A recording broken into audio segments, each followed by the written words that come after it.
జై శ్రీమన్నారాయణ. జితంతే స్తోత్రంలో 13 శ్లోకాలు మనం తెలుసుకున్నాం. భగవంతునికి దాసత్వం చేయాలి అనే కోరిక ఇప్పటికి కాదు, ఎన్ని జన్మలెత్తినా సరే నాకు అది కావాలి అని కోరారు. అందులో 13 శ్లోకాల వరకు 14వ శ్లోకంలో ఏం చెప్తున్నారో మనం ఒకసారి శ్రవణం చేద్దాం. ఇత్యేవం మనయా స్తుత్య స్తుత్వా దేవం దినే దినే కింకరోస్మీతి చాత్మానం దేవా ఏవం నివేదయేత్. భగవంతుని దగ్గరికి వెళ్ళి మనం ప్రార్థన ఎలా చేయాలో, ఏం కోరాలో మనం తెలుసుకున్నాం పై పై శ్లోకాలలో. అలా స్తుతించడం అనేది మనం ప్రతిరోజు చేయాలి. అనయా స్తుత్య, ఈ విధంగా చక్కగా ఈ స్తోత్రాన్ని దేవదేవుడైనటువంటి ఆ నారాయణుడి దగ్గర ప్రతిదినము ఎవరైతే స్తుతి చేస్తారో వాళ్ళకి కలిగే లాభం ఏమిటో మనం శ్రవణం చేశాం. భగవన్నామాన్ని స్తుతించడమే ఒక ప్రయోజనం. అయితే చాలామందికి అనిపిస్తుంది నాకేమిటి ప్రయోజనం అని. ఈ శ్లోకంలోనే మనకి చెప్తున్నారు, స్తుతి చేయటం నీ వంతు, దాని ఆనందాన్ని అనుభవించడం భగవంతుని వంతు. అందువల్ల కర్తృత్వము భోక్తృత్వం అనే రెండు ఉంటాయి. నేనే అన్ని పనులు చేసేస్తా అనుకుని చేస్తే కర్మ మనకి బంధకం అవుతుంది, ఎందుకంటే కర్తృత్వం వచ్చి మీద పడుతుంది. అలాగే నువ్వు ఏ పూజ చేసినా చెయ్యి, దాని ఫలం భగవంతునికి లభించాలి. మనం పూజ చేస్తే ఆనందించాల్సింది భగవంతుడు, ఆయనకి ముఖ వికాసం అవ్వాలి తప్ప నాకు ఆనందంగా ఉంది అన్నావా నువ్వు దొంగలిస్తున్నట్టు అవుతుంది భగవంతుని ఆనందాన్ని. ఇంటికి వచ్చిన అతిథికి భోజనం పెడితే ఆనందం అతిథికి కలగాలి, కానీ మనకు కాదు కావాల్సింది.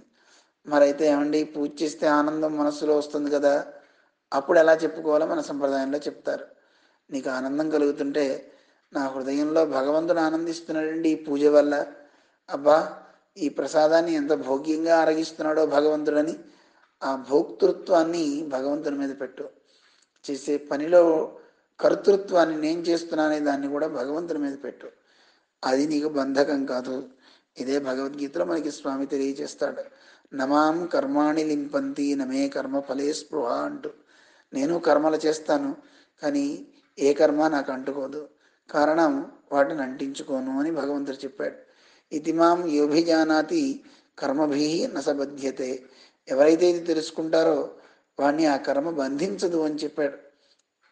అందువల్ల మనం తెలుసుకోవాల్సింది ఏమిటి, ఆత్మార్పణం భగవంతుని కోసం చేయండి. మీరు ఏ సేవ చేసినా దేవాయ, ఆ భగవంతుని ఆనందం కోసం, భగవంతుని యొక్క ప్రీతి కోసం మనం కైంకర్యం చేయాలి తప్ప మన కోసం కాదు. అందువల్ల ఇక్కడ చెప్తున్నారు, స్తోత్రం చేస్తూ ఏమనుకోవాలి, కింకరః అస్మి, స్వామి నేను నీకు దాసుడినై ఉండాలి అని కోరాలట. సాక్షాత్తు రామచంద్రునంతటి వాడు విశ్వామిత్రుడి దగ్గరికి వెళ్ళి గురువు దగ్గర ఎలా ఉండాలో మనకి నేర్పాడు.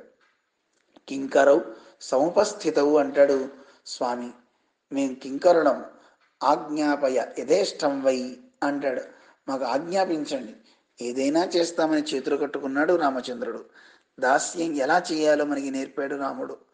అందువల్ల మనం భగవంతుని దగ్గర ఎప్పటికీ దాసులమే. దాసభూతా స్వతఃసర్వే ఆత్మానః పరమాత్మనః అంటారు. మనందరం భగవంతునికి దాసులం, మనందరికీ యజమాని భగవంతుడు. ఎప్పుడైనా సరే భృత్యుడు పనిచేసేవాడు యజమానికి ఆనందం కలిగించేవాడు అవ్వాలి తప్ప తన ఆనందం కోసం పనిచేయకూడదు. మన ఆనందం కోసం చేయాలి అనుకుంటే, నాకు నిద్ర వస్తుంది చక్కగా యజమాని గారి పక్క మీద వెళ్ళి పడుకున్నాను అనుకోండి, అది మంచిదే కాదు కదా.